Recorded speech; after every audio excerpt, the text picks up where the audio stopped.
It was a crisp autumn morning in downtown Portland, Oregon. The streets were alive with the hum of city life.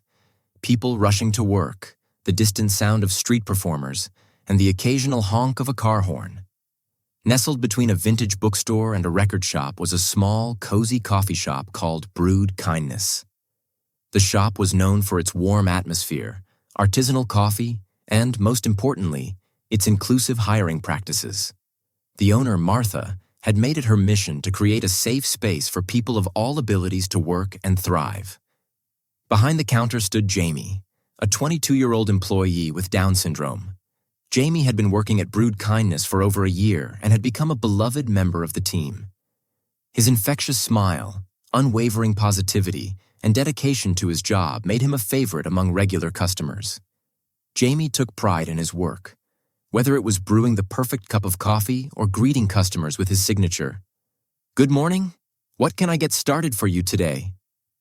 On this particular morning, the shop was bustling. The aroma of freshly ground coffee beans filled the air, and the sound of steaming milk and clinking cups created a comforting symphony. Jamie was busy taking orders, his focus unwavering despite the growing line of customers. Among them was a man in his mid-30s, dressed in a sharp suit and carrying a leather briefcase. He looked impatient, constantly checking his watch and sighing loudly. When it was finally his turn, the man stepped up to the counter and barked, "Large black coffee, and make it quick. I don't have all day." Jamie smiled warmly, unfazed by the man's tone. "Of course, sir. One large black coffee coming right up. Would you like anything else?" The man rolled his eyes. "No, just the coffee. And hurry up, will you? Some of us have important meetings to get to." Jamie nodded and turned to prepare the order. As he carefully poured the coffee, his hands trembled slightly, a result of his condition, and a small amount spilled onto the counter. The man noticed and let out an exasperated sigh. "Are you kidding me? Can't you even pour a cup of coffee without messing it up? What kind of place is this, hiring people like you?" The room fell silent. Customers turned their heads, their expressions a mix of shock and discomfort. Jamie froze, his face flushing with embarrassment. He opened his mouth to apologize, but before he could say anything, a deep, calm voice cut through the tension. "Excuse me." All eyes turned to the source of the voice. Standing near the back of the shop was a tall, lean man with dark hair and piercing eyes. He wore a simple black leather jacket and jeans, but there was an undeniable presence about him. It was Keanu Reeves.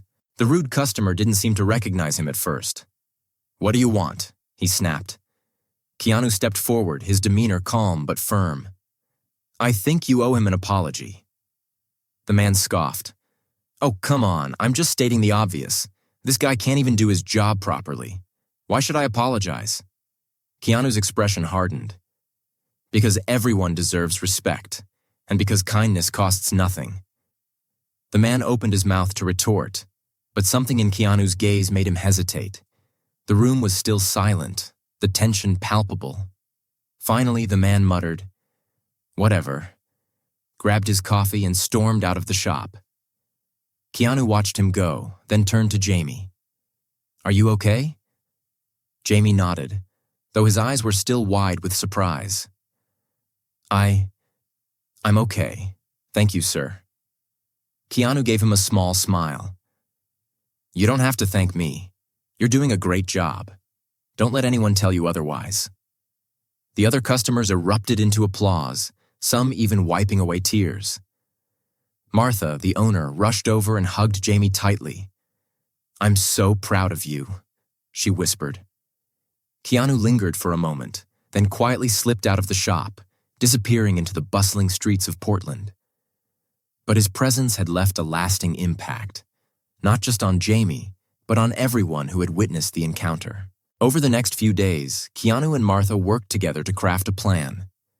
They decided to host a community event at Brewed Kindness, a celebration of inclusivity and kindness, featuring live music, local artists, and, most importantly, a spotlight on Jamie.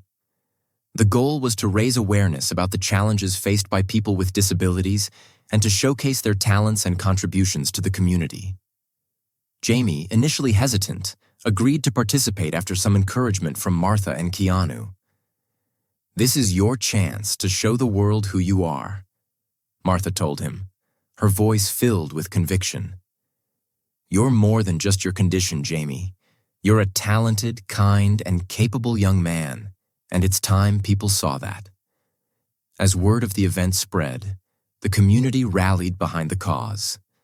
Local businesses offered their support, musicians volunteered to perform, and even the mayor agreed to make an appearance. But not everyone was on board. The rude customer from that fateful morning, whose name, it turned out, was Greg, caught wind of the event and scoffed at the idea. "A celebration of that kid?" Greg muttered to a coworker as he sipped his coffee at a rival cafe. "What's the big deal? He's just a guy with Down syndrome. It's not like he's curing cancer or something." His coworker, a woman named Lisa, frowned. "Greg, you're being harsh. You don't know his story. Maybe you should give him a chance." Greg rolled his eyes but said nothing. Deep down, though, a small part of him wondered if he'd been too quick to judge. The day of the event arrived, and Brewed Kindness was transformed. Strings of fairy lights hung from the ceiling. Local artists displayed their work on the walls, and the aroma of freshly baked pastries filled the air. A small stage had been set up in the corner, where musicians tuned their instruments and prepared to perform. Jamie stood behind the counter, his heart pounding with a mix of excitement and nerves. He wore a crisp white shirt and a name tag that read, "Jamie Barista Extraordinaire." Keanu, who had been helping with the setup, approached him with a reassuring smile.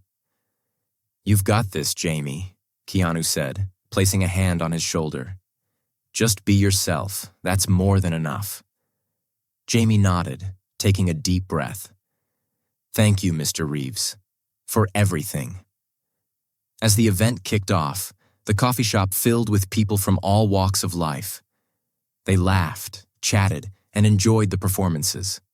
But the highlight of the evening was when Jamie took the stage.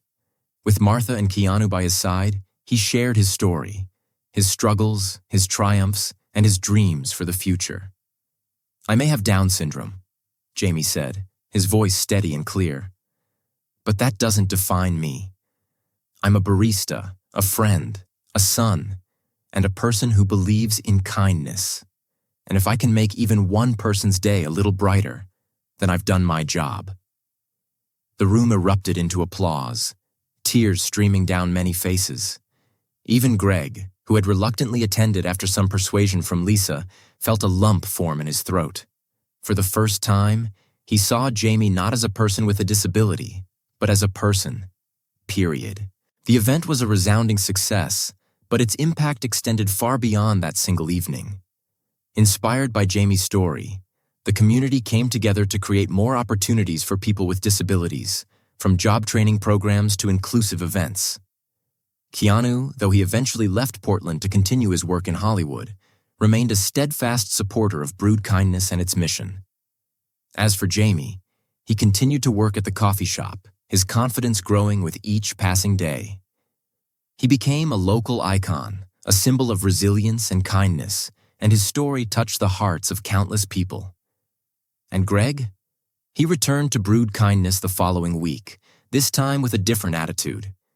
He approached the counter, his expression sheepish, and said, "Jamie, I owe you an apology. I was wrong about you. You're an amazing person, and I'm sorry for how I treated you." Jamie smiled, his eyes filled with warmth. "Thank you, Greg. That means a lot. Now what can I get started for you today?" Epilogue: A Legacy of Kindness. Years later, Brewed Kindness remained a beloved institution in Portland, but its influence had spread far beyond the city. The Jamie Foundation, backed by Keanu Reeves and supported by countless donors, had changed countless lives, providing opportunities and breaking down barriers for people with disabilities.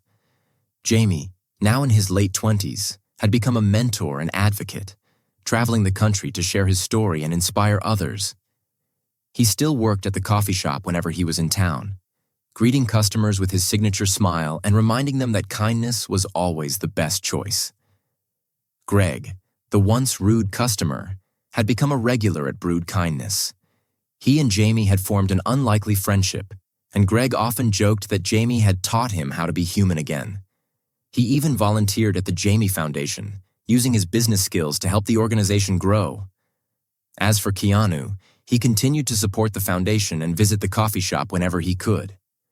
Though he remained a global superstar, he often said that his work with Jamie was the most meaningful thing he had ever done.